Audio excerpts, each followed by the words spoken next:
Hello, I'm standing in front of the Jardin des Tuileries in Paris, the former site of the King's residence in the city, and now a open access public park.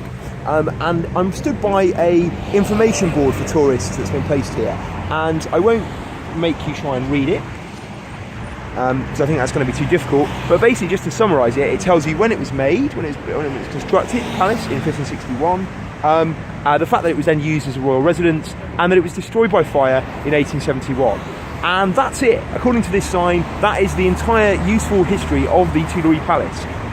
So nothing about the fact, for example, that in October 1789, Louis XVI was forced to come and live here by radical revolutionaries and citizens of Paris, angry at the price of bread, angry that Louis was still really outside of their influence and living at Versailles, even though the revolution had already occurred in July. And so against his will, Louis was forced to bring his whole family to live in the city at this site, and was never allowed to leave again. He attempted to escape in 1791 and was apprehended at Varennes and brought back in disgrace, with massive consequences for his reputation in the country as a whole. But just no mention of that, no mention of the fact that in August 1792, radicals then stormed the palace. They murdered every single defender of the king they could find. There were 600 Swiss guards who were brutally butchered. Their genitals were cut off and fed to dogs. And Louis himself was then arrested, imprisoned, and of course executed at Place de la Révolution, literally just over the road from the Tuileries Palace, so within sight of the gardens.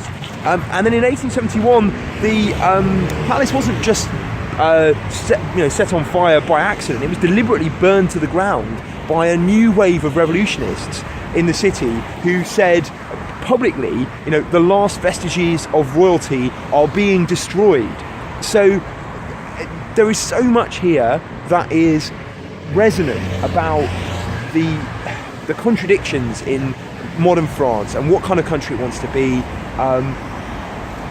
For conservatives, this is a place that really is an opportunity to remember a king who they probably regard very highly, whereas for those who are more radical, this could be a site of heroism, actions of the sans-culottes and the revolutionists, were it not for the fact that the whole thing is uncomfortably violent, and so really better just left alone. And I just love the fact that it's now just basically a pretty little park with a carousel going on there, and then a random statue of I think it's a rhinoceros and a lion having a fight.